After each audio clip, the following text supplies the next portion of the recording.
Salut frères et sœurs, par la grâce du Seigneur Jésus-Christ, je suis le frère Donatien. Une fois de plus, j'ai une parole à partager avec vous. Et aujourd'hui, nous partageons sur le thème qui dit « Avant de prendre une épouse au Bénin ou en Afrique ». Alléluia. Et avant de commencer, nous allons lire un passage dans le livre de Matthieu, chapitre 19, verset 5. Vous pouvez réciter le passage. La Bible dit... Et il dit, c'est pourquoi l'homme quittera son père et sa mère et s'attachera à sa femme. Et les deux deviendront une seule chair. Alléluia. Qu'est-ce que le mariage? Le mariage est la révélation physique de la relation ou du mystère qu'il y a entre Jésus et l'Église. Parce que la Bible dit, Jésus est le mari ou l'époux de l'Église. Alléluia. Et nous connaissons la mission de Jésus. Jésus est venu pourquoi? Il est venu mourir pour son épouse, afin que son épouse ait la vie. Ça veut dire que chaque homme, lorsqu'il s'avance vers une femme pour dire je vais t'épouser, il devra prendre une volonté personnelle. Il devra être à l'aise à souffrir pour cette jeune dame. Alléluia. Je sais que les hommes ne soient pas contre moi aujourd'hui. Alléluia. Mais vous devez remarquer deux choses. C'est quoi? C'est que la Bible dit prenez soin des veuves et des orphelins. La Bible n'a pas dit prenez soin des veufs et des orphelins. Ça veut dire quoi? C'est pas implication, ça veut dire que les hommes vont mourir. Oh ouais, les hommes vont mourir. Nous allons mourir. Les hommes vont mourir. Surtout les hommes qui ne savent pas qui ils sont et qui n'ont pas de relation personnelle avec Jésus. Pourquoi? Parce que la relation dans le mariage, que je donne d'abord le deuxième point. La deuxième chose à savoir, c'est quoi? C'est que lorsque vous venez vers une jeune dame, le cadeau ou la première chose qu'une femme vous donne, c'est pas l'amour. Vous savez, la plupart du temps, je t'aime bébé, je t'aime chérie, c'est bien. Mais c'est pas l'amour qu'une femme vous donne immédiatement. Lorsqu'une femme vous aime, elle vous a déjà donné quelque chose indirectement. Elle vous a donné le bagage spirituel. Je parle de la malédiction, les fondements, la technologie des fondements de la maison de son père et de sa mère. Et si dans la famille, il y a eu adoration des fétiches, des idoles, il y a eu adoration, je ne sais pas moi, des hommes. Il y a des villes ici, je ne vais dire pas des villes, mais il y a des familles qui pensent que mettre leur confiance à un homme, à une femme. Il y a l'exemple de l'église de notre sœur, on appelle la sœur Banamé. Bon, je ne suis pas là pour parler de ça aujourd'hui, mais la Bible dit malheur, maudit est l'homme qui pose sa confiance à un homme. Ça c'est Jérémie chapitre 17, verset 5. Tournons la page, c'est pas ce pourquoi nous voulons parler aujourd'hui. Alléluia. Alors, je vous ai dit, avant de se marier au Bénin, vous devez savoir, avant de se marier au Bénin, vous devez comprendre la technologie qui régit la nation. Je vous ai dit avec des vidéos précédentes que le Bénin a une place stratégique en Afrique. Et c'est pourquoi la sorcellerie vaudou est venue installer son quartier général au Bénin. Et lorsque vaudou installe son quartier général dans une nation, ça veut dire que la destinée de toutes les jeunes filles, de tous les jeunes hommes sont impliqués par les sacrifices à l'échelle nationale et internationale. Pourquoi? Parce que vaudou a été internationalisé, légalisé, institutionnalisé au Bénin. Alléluia. Alors, tu veux te marier au Bénin. Avez-vous remarqué qu'il y a des gens qui se marient aujourd'hui et le lendemain ou dans la semaine qui suit, il y a accident. L'homme, il manque d'un fracas, je ne sais pas moi, il est complètement bousillé. Avez-vous remarqué qu'il y a des mariages, après une semaine, 2 semaines, la fille meurt? Implication spirituelle. Avez-vous remarqué qu'avant même d'épouser une femme, vous dites seulement je t'aime et vous vous rendez compte que vos affaires sont détruites. Vous vous rendez compte que vous avez perdu votre boulot. Vous vous rendez compte que vous êtes ancré dans les accidents. Vous êtes malade. Juste parce que vous avez dit à une jeune fille je t'aime et je veux t'épouser. La chose c'est quoi? Vous venez devant une fille parce que vous pensez que vous êtes en train d'épouser une fille. En Afrique, on n'épouse pas une personne. On épouse une famille et le bagage spirituel de la famille. Si vous allez dans la maison de Jézabel, vous dites à Jézabel, je vais t'épouser. Il faut savoir que vous avez décidé d'épouser Jézabel avec tous ses dieux, tous ses fétiches. Nos jeunes filles marchent dans la nation béninoise, mais elles ne savent pas que leurs vies ont été mises en alliance sur les autels de la maison de leur père et de leur mère. Tous les sacrifices qui ont été faits au nom de votre famille ont été faits en votre nom.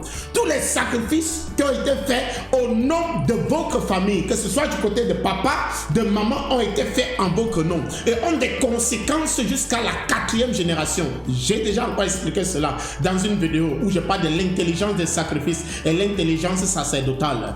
Je vous ai dit, lorsqu'un sacrifice est passé, lorsque les parents partent devant un fétiche et disent protège-nous, garde-nous, bénis nos enfants, et ils donnent des sacrifices, on verse le sang d'un cabri ou d'une poule ou d'un bouc, c'est une alliance. La Bible dit l'Ancien Testament et le Nouveau Testament a été établi par le sang. Ça veut dire que la fille est officiellement mariée à l'esprit qui est derrière le fétiche. Et l'esprit qui est derrière le fétiche, c'est un esprit des eaux. C'est un serpent ancien, c'est un léviathan. Et certains pensent que ce sont des serpents de 30 ans, 20 ans, 40 ans. Non, c'est faux. Ce sont des serpents qui ont 2500, 3000 ans, 4000 ans, 5000 ans. Ils étaient là avant que Jésus ne vienne établir sa domination.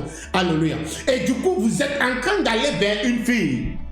Une jeune fille béninoise, une jeune fille africaine, en disant je t'aime, et vous n'avez pas résolu, ne vous êtes pas rassuré que vous êtes protégé et que vous avez résolu le problème de fondement. Et vous dites à la jeune fille je t'aime. Écoutez, elle est officiellement mariée à un serpent. Plus de 90% des familles au Bénin ont adoré vaudou. En tant que thème, il y a un serpent, il y a un esprit, il y a un dragon, il y a un léviathan qui opère dans leur famille, qui a épousé toutes les filles. Et voilà d'ailleurs pourquoi vous voyez, si vous pointez 10 mariages, vous n'allez pas voir 3 couples qui ont célébré le mariage.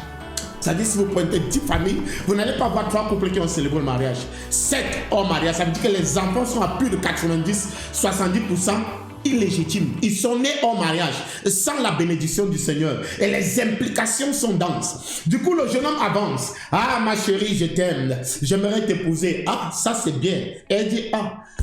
Elle se rappelle automatiquement que 10 hommes l'ont déjà dit ça, ou 7 hommes ont déjà dit ça. Qu'est-ce qui s'est passé? Pourquoi? Quelle est l'assurance que celui-ci va m'épouser? Si celui-ci comprend l'intelligence qu'il y a derrière cette famille, il pourrait épouser la jeune fille. Mais s'il ne comprend pas, il partira comme les autres. Parce que dès l'instant qu'il dit, jeune fille, je vais t'épouser, je t'aime, il vient de dire indirectement à la jeune fille, tu devras régner l'esprit de la maison de ton père et ta mère qui est marié à toi pour me suivre. Et les esprits sont légalistiques, ils sont jaloux.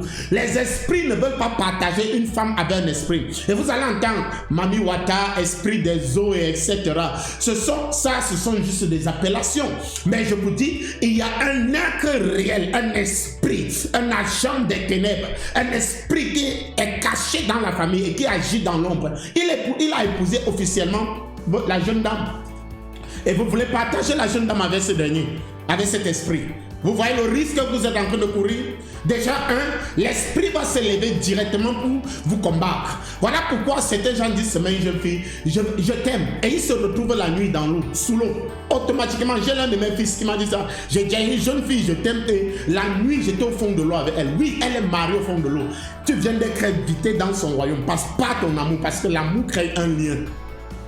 Quand tu dis je t'aime, il faut savoir que tes affaires vont se gâter. Il faut savoir que tu peux faire accident à tout moment. Il faut savoir que tu peux être malade à tout moment.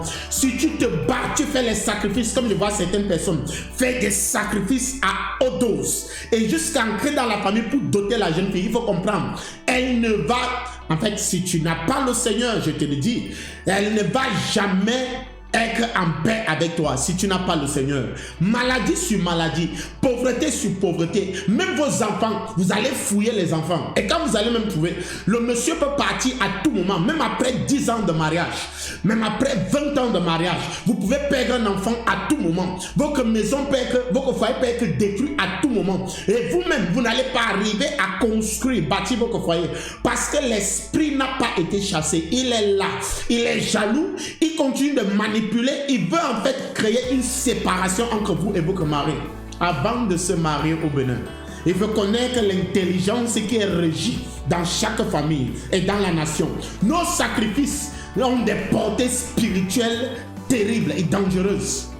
Ouais, nos sacrifices, quand vous voyez les sacrifices du 10 janvier, c'est un sacrifice qui a une portée sur 1 an. Ça fait 1 an, ça fait au 10 de l'année prochaine.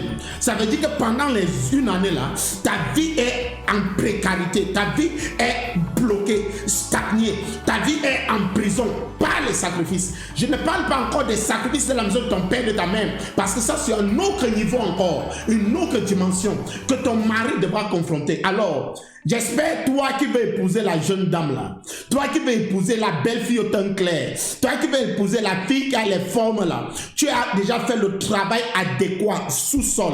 Tu as donné ta vie au Seigneur Jésus, parce que c'est que Jésus qui chasse les démons et qui chasse les esprits. Et il a dit, lorsque vous chassez un esprit, il s'en va chercher 10 esprits plus forts, je veux dire 7 esprits plus forts pour revenir. J'espère que vous êtes prêts à mener la bataille. J'espère que vous êtes préparés et vous êtes prêts à servir le Seigneur avec la jeune dame. Sinon, si vous vous hasardez, je vous rassure, j'ai vu des cas et des cas. Présentement, en fait, j'ai un ami à Cotonou, son grand frère s'est marié la même semaine. Il a pris moto, il a fait fracas. Il ne pouvait même pas marcher. C'est en France qu'on allait traiter ce dernier. J'ai une autre soeur, sa soeur s'est mariée il n'y a pas, je ne crois pas 2 mois. La fille est morte après 2 semaines. C'est simple. Si les sacrifices sont pleinement enracinés et que la fille n'a pas le droit de se marier, ça veut dire qu'elle-même elle est une prêtresse. Elle est dédiée à un hôtel. Elle s'hasarde à prendre un homme. Les esprits vont la battre. À moins que Dieu ne fasse grâce, les esprits vont la battre. Et ce que je vous dis là, je sais que nous dirons que nous avons besoin de prière, mais vous devez rencontrer des hommes qui comprennent l'intelligence des sacrifices et qui savent ce que signifie vous mettre sous leur couverture spirituelle. Et ils savent aussi comment agresser les autels et les esprits de la maison de votre père et de votre mère. Avant de vous marier au Bénin, visitez d'abord la famille. Regardez ce qu'ils ont adoré dans la famille. Zapata, ils ont adoré Tron. Sachez que vous êtes sur le point de prendre une serpent comme épouse. Oui, parce que vous n'allez pas épouser la jeune dame seule. Le serpent qui l'a épousé, il viendra dans la famille. Et vous devrez confronter la bataille. Il y a des jeunes filles qui sont souvent, elles sont malades le jour. Pourquoi? Il y a des sacrifices qui sont debout. Les parents continuent à adorer. Et tant pis pour ceux alors que vous épousez une femme et les parents sont encore sur l'autel des vaudous, sur l'autel je sais pas moi, de tronc, en train d'offrir les sacrifices. Ça veut dire qu'ils sont en train de vous nourrir des problèmes. Que l'Éternel nous aide. Je vais prier pour la solution par rapport. Vous traversez une condition pareille dans votre foyer. Vous avez dit à une jeune fille, je t'aime, et subitement vos affaires se sont cassés. Votre boutique vient de se vider. Vous avez dit je t'aime, vous venez de perdre votre travail. Vous êtes en train d'aller après une femme qui n'a pas encore résolu les hôtels de la maison de son père et sa mère.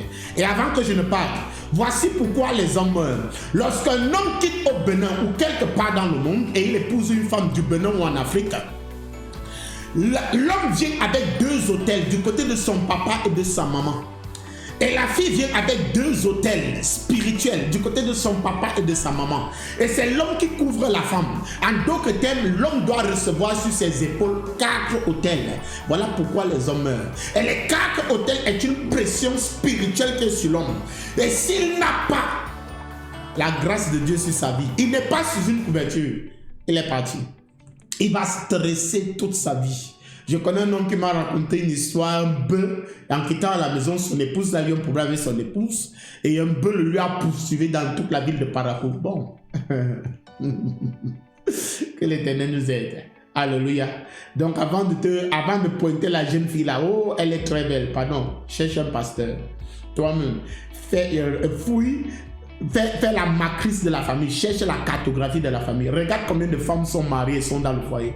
Regarde combien de femmes ont épousé un homme et puis leurs maris sont morts. Parce que je connais des femmes ici d'ailleurs. Une était encore avec moi le mois passé. Elle a épousé, son mari a brûlé dans une maison avec un de ses enfants. Elle a pris un deuxième mari, le deuxième mari vient de mourir. Et le troisième qui viendra, c'est sur le même chemin. À moins qu'ils comprennent l'intelligence des sacrifices.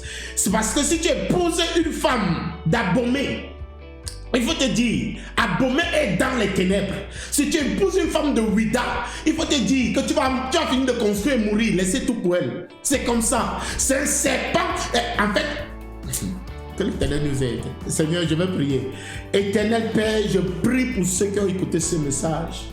Ah, éternel mon Dieu, la Bible dit nous sommes hommes parce que nous prions ici. Il y a un homme pour t'invoquer, il y a un homme et un Dieu pour nous répondre. Éternel Père, toute personne qui a pris conscience de ce qu'il est en train de traverser sous le son de ma voix, je demande, éternel mon Dieu, alors qu'ils invoquent ton nom, alors qu'ils cherchent la solution auprès des hommes de Dieu, alors qu'ils appellent, éternel Père, pour pouvoir recevoir un soutien dans la prière, Seigneur, je prie que tu te révèles à eux puissamment au nom de Jésus et que tu arrêtes la main de Satan dans leur famille et sur leur vie. Au nom puissant de Jésus-Christ de Nazareth. Amen.